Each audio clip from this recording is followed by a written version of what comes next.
Welcome to Podcast Answers, the show where I help you start and grow your podcast, answering any podcasting questions along the way. And this is one that we've seen a lot of lately. People talking about going live, people talking about recording their audio live, recording their video live, doing live in-person shows. So today we're talking about recording your podcast live. Things to think about. Should you do it? Should you not do it? But first, before we do that, I want to say thank you for a few generous donors that I now have a Rodecaster Pro 2 coming for this studio. Thanks to Meetus and That Story Show for helping out acquire this new gear for me. Thank you so very much. As soon as the shipment comes, I will be installing the new Rodecaster Pro here and talking about it on the show. The Rodecaster Pro 2 will help me do a better show, help me have better sound for this show. Currently, right now, I'm just using a cheap audio interface, and I know that the Rodecaster will allow me to have better control over my sound as far as my mic, as well as audio coming in and the levels that it has coming in. So if you'd like to show the support for this show, I know we've got the Rodecaster Pro, and that's great, but if you'd like to show, if you've received any value from this podcast, please consider giving your time, your talent, your treasure back in any amount that you feel that this show is worth to you. Can be a penny, can be $700. It could be time, it could be talent. You could draw art, you could do something else. You can do that, and you can join right now our support and support us by Buy Me a Coffee at podcastanswers.com/buymeacoffee, or send us a boostagram in one of the new podcasting apps by going to podcastanswers.com/boost. So again, that's podcastanswers.com/buymeacoffee. If you would like to support the show financially, or you can go to podcastanswers.com/boost to send us a boost in one of the new podcasting apps. Going live. Why would you want to record your show live? That's something that, well, honestly, for me, it gives people a behind the scenes look. It's one of the things. You can give people behind the scenes look because it allows people to see what you're doing. You can go live a little early for them. You can, go live a little early, let them see you're getting ready. One of the podcasts that I listen to, the Podcasting 2.0 podcast, does that. They start their show a little early, their stream a little early, send the signal out so the apps notify you a little bit early. And that way, you kind of get that little first behind the scenes of Dave and Adam chatting and talking and just kind of doing their thing before they start the show. Honestly, that's why I tune into that, because I like to see that. And a lot of times I don't have time to listen to their whole show. Their show is usually over an hour. And so I just tune in live just for that banter part at the very beginning.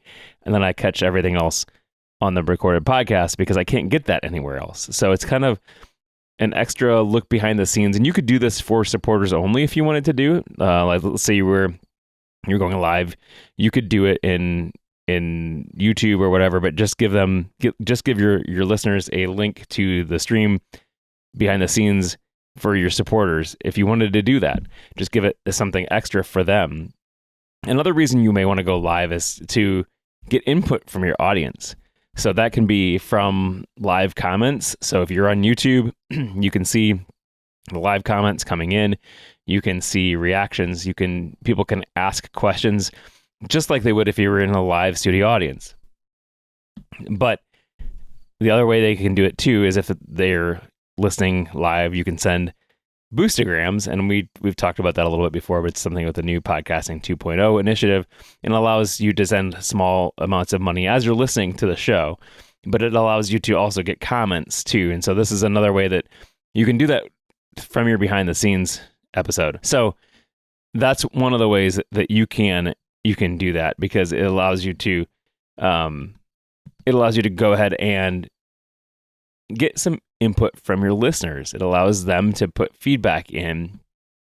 And another thing is it gives people something extra too. So one of the podcasts that I listen to, they do a little bit of pre-show banter, but then they also do an after show recording too, like a Q&A, a question and answer time with the live audience. but that doesn't make it into the recorded podcast. So if you want to ask questions or even hear what the questions are, you have to be there live. And so, again, it gives people live something extra. So they do their show and then they stop the recording, but they're still streaming. And that way those people can ask questions of either the guests or the hosts and just something extra that you don't get to do. And it's not going to make it into the show, but it's something extra to do for people who support your show or just live in general.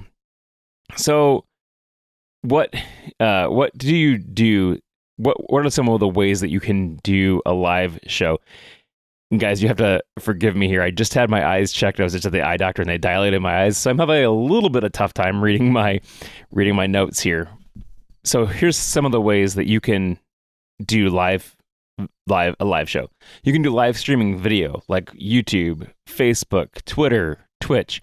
One of those services that allow you to do a live video. And so you could do, any of those, and we'll talk about each one of these different things here in a minute.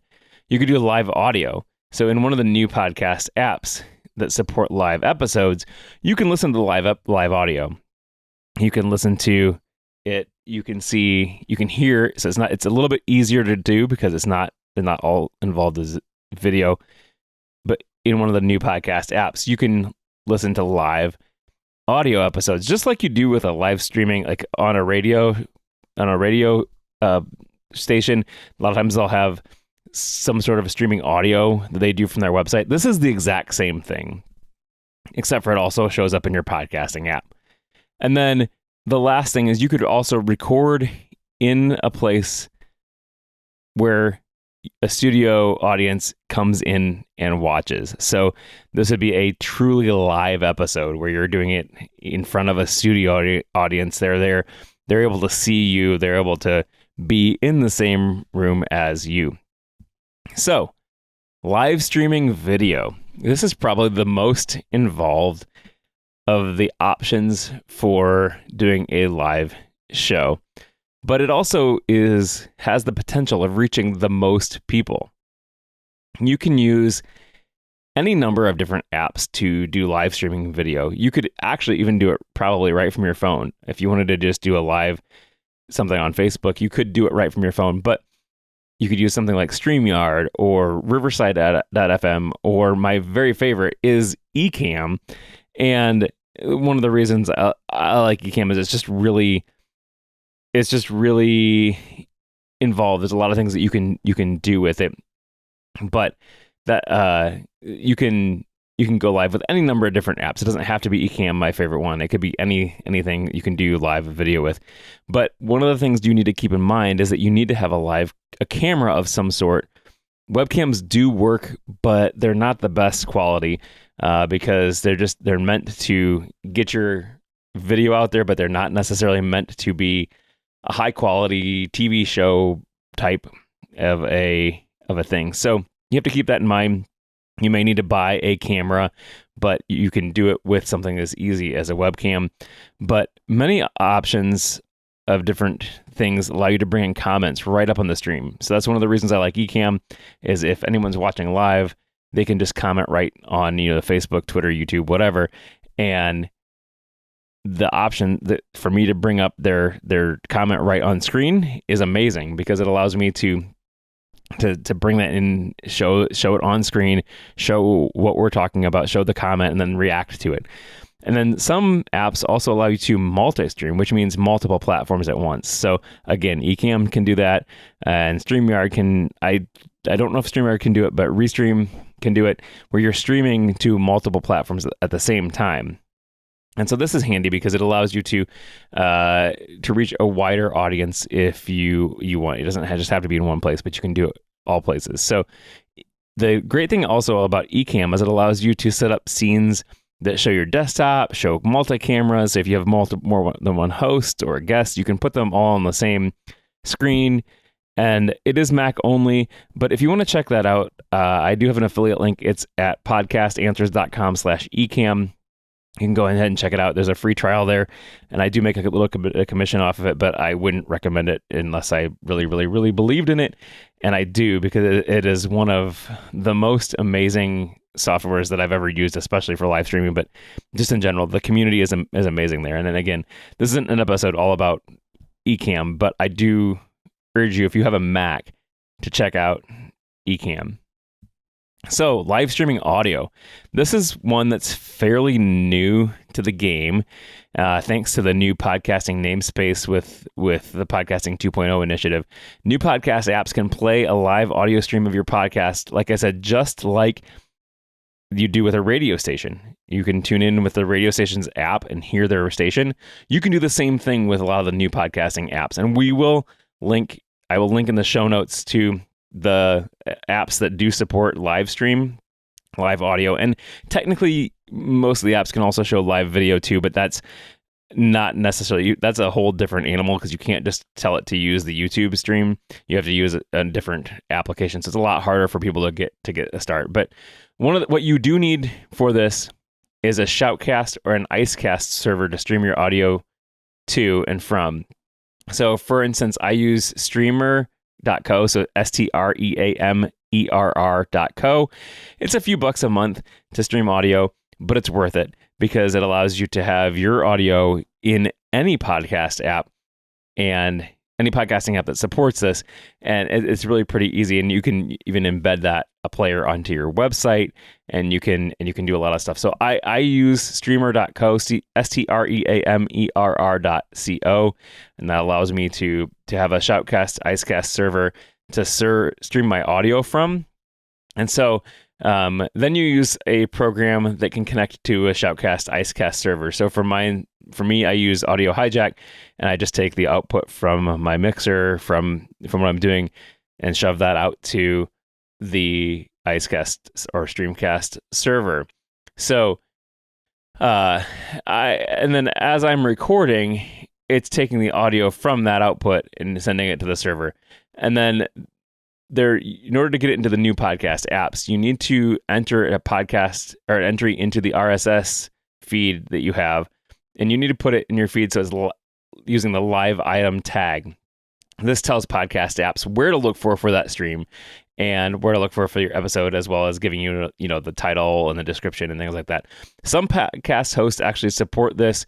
Not many do yet, but Blueberry is one of the podcasting hosts that does support this, and they support it in their PowerPress plugin for WordPress, and that allows you to basically set up a live stream audio and go hit live, and then as you go live, listeners get a push notification in some apps that you go live, so they know right away that you are live, and they can come and watch you just like they do on YouTube if they subscribe to you, and then they can listen to your live episode. So it's great. As you're recording, again, they'll see the whole behind the scenes. They'll see how you're making the sausage. They'll see your bloopers, your mess ups, the things that you normally cut out when you're editing the show is something that you'll see that they can listen to as they're streaming. So, well, it's not quite as involved with gear requirements as doing a live video would be. It's still not really, really super easy to do this, because you have to do that. Then you have to send what's called a pod ping, which allows it to go out and notify the apps that is live.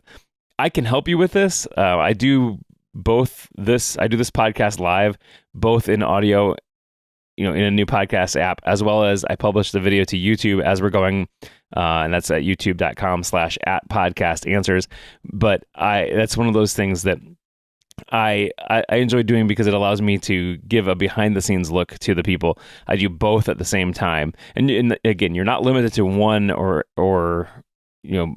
two of these things. You can do all of these different things for your show, but it allows just another way for your audience to connect to you and to be able to send you feedback as you're recording and listen to you behind the scenes.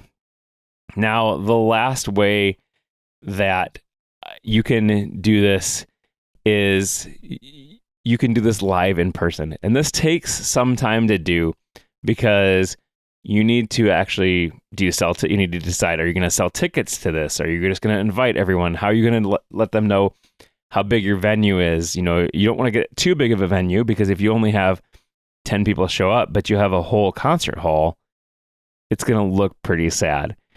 The other thing is, you need to get a good location. Do you need to reserve it? Do you need to pay for it? Is this room going to be good audio for you to record in? Do you need to borrow equipment, or does your normal equipment work in this room as well so that all can hear you?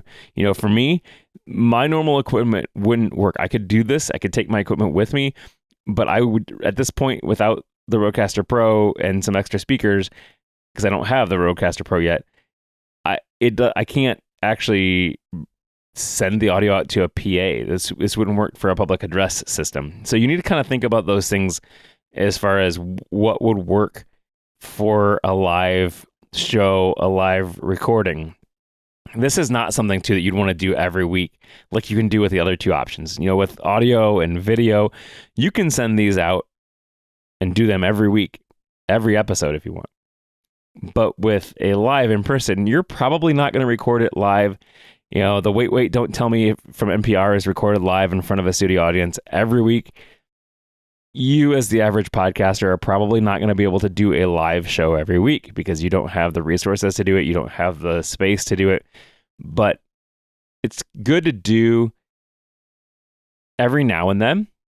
It's good to do to get, because it allows your fans to connect and interact with you in person and meet you in real life. So I wouldn't do it as you're just starting out a podcast, because you may not have anyone show up.